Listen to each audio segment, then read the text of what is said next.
大家好，欢迎来到派大星老师的频道。那最近呢，有一些路友他问到说，我们去露营的时候，到底斧头跟刀到底要怎么带？选哪一个？那我们今天呢，就来跟大家分享一下经验啊。我们到了营区到底这个刀跟斧头，我们应该要怎么来选择？我们先讲结论好了。那以我个人来说，如果我这一次的出行，我是需要，就是去寻找、去捡拾、去采集，我们这一次露营所要使用的木材、柴火等等的话，那有需要步行出去的情况下，我就会选择带这个刀出去。那如果我今天是定点劈柴，定点处理木材、柴火比较多的情况，那我就会选择带斧头出去。接下来我们就来讲讲为什么哈。那我们首先来讲刀好了。那这一次呢，我去溪水山露营区在苗栗。那我们因为呢需要自己带去的柴火是不够用的，那所以我们必须要再去做采集的动作。那采集的部分呢，我们到了它那边有很多枯枝木材等等的你可以随意的去捡拾。那当然我们不可以去把活着的树或者是人家种好的树，那个是我们不能去砍去采的，那个是不行的我们去捡路边的枯枝。那这个时候呢，你捡到这些枯枝呢，因为它是你用一手拿，那你接下来可能就需要用你的工具去把它变短。要怎么变短？它可能是剁它、砍它、劈它等等那这个时候呢，你就会发现说，我们用刀子会比较好用，因为你刀子的刃比较长，所以你的作动的有效范围也是比较长的有没有？像跟这个画面中的斧头比起来，就很明显嘛。我们这个刀子的作业范围就很长，所以你一只手拿着这个树枝那个柴火，一只手去做劈剁的动作相对来说你就会很好用，很好做。那这个是我们需要去做步行之后去采集，或者是要出外去采集的话，我就会选择用刀。好，那接下来说说斧头了。刚刚有提到，如果定点，比方说像有些营区，它可能会提供你木材或者是一些柴火的部分，让你来做自取跟使用嘛但是它的大小不一，有时候可能太大了太小的话，就你小的你就直接烧嘛，对不对？那但是太大的话，我们必须要把它变小所以这时候呢，如果是定点比较多的情况下，那我就会选择带斧头出行。好，那斧头的部分我们现在来看一下其实刀也是一样的就是说它其实有一个重量跟尺寸，你必须要去注意一下。像这两把其实你看起来好像差不多，对不对？但它其实它们的刃是有一点点差从这里来看的话，大概是差了1公分左右了刃长大概差1公分。可是我们看它的背部看背部的大小是不是差很多了接下来我们再看看它的前面一样你可以看得出有一个尺寸的差别，对不对？在我左手边这一把它比较大，我拿左手边这一把呢，它的名字叫做手斧是比较大一点点。那右边这一把叫做露营斧，是小一点点的那好处呢，这个大一点点的好处就是你在下斧的时候，你相对来说因为斧头比较重嘛，所以你重力加速度，它的劈砍的力道就比较强。只是说你举起来可能就会，如果你一直要举，但你又不是用这个重力加速度的技巧下斧的这个下斧的话，那你可能就会很累。好，那右手边这一把呢，它比较轻一点，它斧头呢比较轻一点，所以你下去的力道可能就没有这么强了，所以相对来说你就更要使用重力加速度的方式，不然它的力道会很小会不够大。好，那斧头哈，它有一个刀子不能够取代的一个功能哦，就是斧头它其实是有一些斧头啦，不能说全部啦，有一些这个斧头它其实是可以当银锤去使用。所以你看这个斧背，这个像我这个就有敲过，这斧背是可以当银锤下去敲的，但是当然不建议新手这么做，因为这可能需要一些经验跟注意啦，你要很注意你的旁边哦，所以不要随意的去用斧头当银锤。但是万一你真的有需要的时候，好比说你真的忘了带银锤，然后你刚好有带斧头，你就可以这么做，或者是说你是野营啊，还是说什么样的方式，但你需要轻量化，你就没有带银锤嘛，但是你可能需要去采集一些物资，你就是带斧头去的话，那你就可以这么做。好，所以呢，这个刀具来说呢，比较以我个人啊，因为每个人的使用方式跟经验可能不一样。那我自己的话，如果需要步行出去采集，我会选择这次我会选择带刀出去。那如果是定点使用、定点作业比较多的情况下，那我就会选择带斧头去。接下来分享一下我们这个如果要带出去的这个刀吼。就是说，我们要采集这个柴火啊，甚至可能会有需要用到它来劈柴的情况，这个刀我们该怎么选？好，那首先呢，我们当然是不能选太短的啦，因为小的工具呢是处理小的物件，那大的工具就处理大的物件。那像这一把呢，它处理的，我通常会用它处理的这个柴火的。直径大概是在我看一下哈，柴火的直径大概会是在5公分，最多5公分以内，5公分。好，5公分大概就这么大了，最多大概就是到5公分了。好，那如果你的刀选择太短的、太轻的，一来你在这个下刀你在剁、在劈的时候。你的重量是不够的，那相对来说力量就会不够。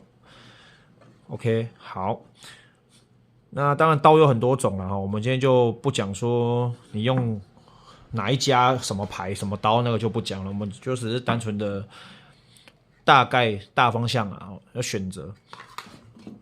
好，那再来呢，我们如果要劈柴呢，你的刀刃可能你的刀子是不能太薄的哈。因为你太薄，就代表它的强度不是这么够。当然说有一些很特别的金属，它可能做的很薄，但强度又很好。但是这种金属呢，可能相对来说就很贵。OK， 所以呢，我们在做这个劈呢，跟这个处理柴火的情况下，其实通常来说是用这个刀刃斧头也是一样啊，因为它有厚度嘛。用这个厚度，你下去之后，再把你的这个柴火把它撑开。把它撑开这样子，所以呢，我们不要选择太薄的。然后有些人就说：“那我用西瓜刀，能不能劈柴？”这个是非常不建议的，因为西瓜刀很薄嘛，你如果下去，万一这个刀刃它崩角没关系啊，要是它如果有一些破损啊，还是说刀刃就直接折断了，那可能会产生一些危险，然后就比较不建议。所以这个你们。这个使用上跟选择上还是要稍微注意一下，要有一定的长度。好，那像我这一把呢，大概是几公分的，我们大概来量一下。这一把如果单讲刀刃的话，大概是在23公分了如果从刀根开始，从我们这个包柄的地方开始量的话，到刀尖是24公分。好，不过这一把是全龙骨的一把那个户外用刀啊，全龙骨就是说它的刀子是从刀尖到这个刀尾这个环，其实都是一体成型的。只是说它这个刀柄的部分有包这个柄。那全龙骨的刀相对来说强度就会比较好。所以建议，如果你是在户外，真的是要做这种抽裆那记得全龙骨的刀是值得考虑、值得投资的。那再提醒一下，大的工具处理大的物件，小的工具处理小的物件。那厚一点的刀，它相对来说重量也会比较重嘛，就是说我们在劈砍的力道也会比较强一点。还有厚一点的刀，它的刀背呢也会相对来说比较厚一点。那你如果说有需要，我这个柴火我落刀下去之后，我可能拿其他的木头啊，去敲击这个刀背，把我的柴慢慢的把它剁下去，这个也是可以做的。所以呢，这个刀刃这个厚度，刀身这个厚度也是我们需要考虑的一个地方。那我们来分享一下斧头怎么选。斧头的部分像我现在画面中这一把，这个长度呢，大概我刚有量了一下，从最前面到最后面，这个长度大概是38公分左右，那是一个非常好运用的一个长度。再小一点，有这么小的，我实在是我不会用吗？抓不到，怎么说呢？就力距不够长嘛，所以你下去铁定是没有这么有力。那再来，因为你太短了，你手是抓在这边，你这样下去，其实那个木头它很容易敲到你的手啊。因为你如果这是木头的话，你这样敲下去到这里，它木头大一点的话，它其实劈开来、裂开来，它喷出来，它很容易就打到你的手还是有时候还是会痛的所以，怎么说呢？如果你再长一点，有一种是，当然你放着这38公分嘛，到这边50公分甚至以上，其实这种的话，我就不建议我们在露营的时候使用了，因为第一个这么大你很难操纵；第二个旁边的人看了也会怕。而且呢，你越大的工具，你所需要操纵的空间就越大嘛。那你的营地或者是你搭帐篷的工作区有这么大吗？这个也是我们值得考虑的地方因为你的帐篷是布做的，你的旁边可能也有其他东西你的桌子啦，还是什么东西啦它可能不小心碰撞到会翻倒啊，还是怎么样？引绳啊，砍到引绳啊，砍到帐篷等等。所以呢，太长我们也不建议。那刚才一直有强调嘛，大的工具处理大的物件。它那么长的斧头，其实就是让你劈那种很粗的那一种树干等等的。那其实你在你在露营区的情况下，你要找到这么大的，其实也很难。就算你找到，你一定也不想处理。其实那个用电锯都不太好锯了所以你应该也不会想处理。那再分享一个观念，就是你要给自己一个范围，就是说我今天出去，我大概就处理多大的东西，那我就带什么样的工具。那如果超过这个东西的尺寸，超过太多的，你就不要去考虑了。那个东西你捡回来，你既不好处理，又麻烦，又不省事，而且弄好了你还不见得好用所以你就只要给自己定好，就是我今天大概是处理怎么样的大小的物件，然后我带什么样的工具。那超过那个东西的尺寸呢，我们就不要去考虑了看看就好了。接下来我来说说这个好了，这个是很好用的劈柴工具它叫做劈柴械子或者劈柴钉啊、凿子啦什么的，可能各种讲法啦但是这个是现在比较新的形状啦。那可能其实这种工具就是古老人类的智慧啦，真的是很厉害。那我自己每次露营都会带，那每次在用的过程中也都觉得说真的是蛮好用的。那我跟大家分享一下你看我手上这里有2只嘛，一只比较大，一只比较小，对不对？你这样看起来感觉好像差不多长度有差然后你再看一下它的宽度左边这是非常宽右边这只就薄薄的，对不对？好，我跟大家讲一下如果你要选择的话，我建议你选这个，如果只能买一只啦如果只能买一只，就买这个大一点的。为什么呢？因为这个大的它可以去做小的事情，但是小的是做不了大的事情。好，那它这个比较长所以你在拿的时候你会比较好拿。你在下锤啊像这个是用锤子敲的啦我刚刚讲到嘛，你用可不可以用银锤敲呢？可以。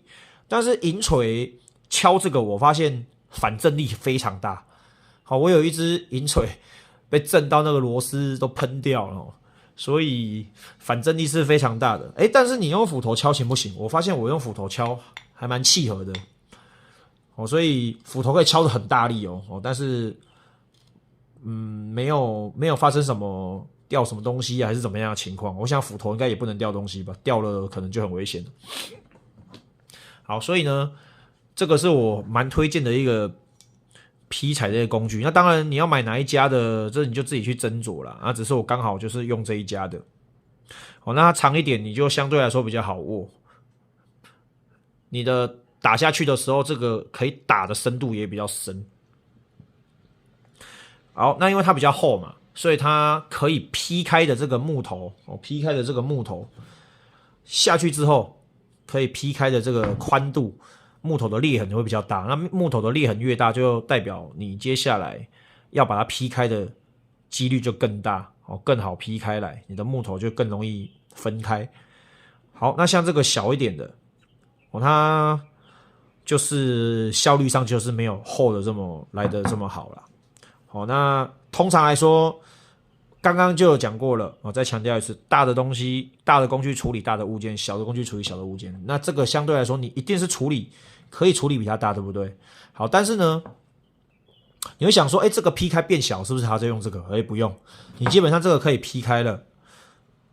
那个柴火的尺寸呢，其实你可以用这个再继续劈，就可以了。这个其实就可以做它可以做的事情了。所以跟大家分享。那目前我自己用过搭配起来啦，就是劈柴，我们说定点劈柴最好用搭配是这样子，一斧一凿，一斧一凿，用这个把，其实这个可以劈的是很大的它那个是这么粗的那种都可以剁得开凿得开，把它一直打，敲开之后分一半了嘛，再用这个再继续。好，那你可能变1/4啊，你再用斧头一斧一斧下去把它劈开，很有快感，很有快感，